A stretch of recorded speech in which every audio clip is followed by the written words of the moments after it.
Hello everyone and welcome to Science Talk, where we interview the best scientists all around the world, dead or alive. So, ladies and gentlemen, put your hands together for the brilliant Argentinian neurobiologist, Ramon Carrillo. Hello, Minister, and welcome. Thank you so much for joining us on Science Talk. How are you today? I'm fine. How are you? I'm very good. Thank you so much for asking. Well, I know you've already answered a lot of questions, but we just have a few more for you. First off, we'd like to know, in what field of science were you most interested? Well, initially, after completing my elementary and secondary education in a local school in Santiago del Estero, I moved to Buenos Aires to pursue a career in medicine.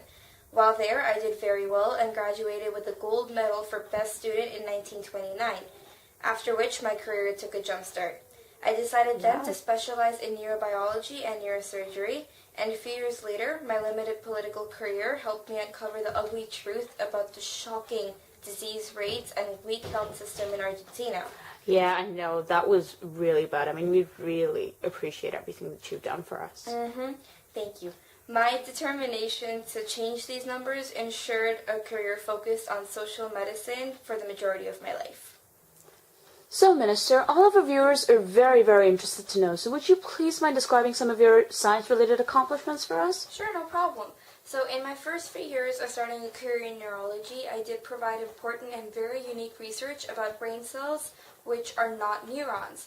These brain cells are called glial cells. Glial cells are part of our central nervous system, and they support and surround neurons. They carry oxygen and other nutrients from neuron to neuron. They insulate neurons, and they also remove the carcasses of dead neurons.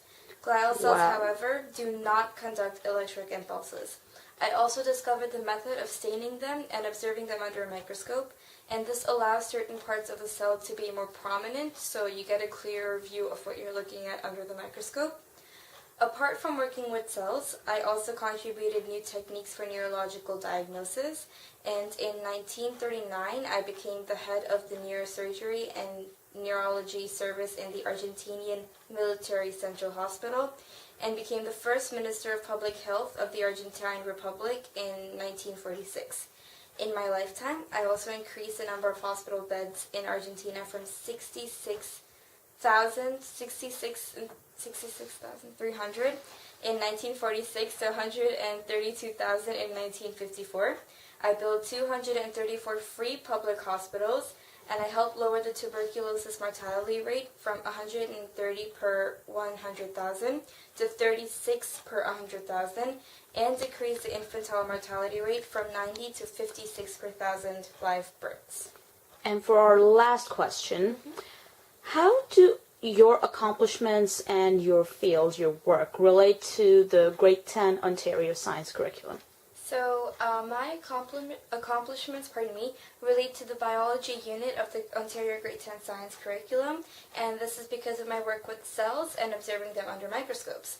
I contributed valuable research about glial cells and discovered the method of staining these cells and observing them under a microscope. Glial cells, as mentioned earlier, are part of the central nervous system, and these cells are there for support, and they are essential to the nervous system.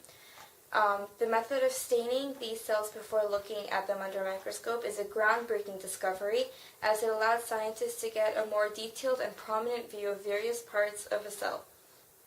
In the Grade 10 Science Curriculum, students learn about many functions of various cells, as well as how to stain cells, so onion cells, with iodine to clearly identify the numerous parts of a cell under a microscope.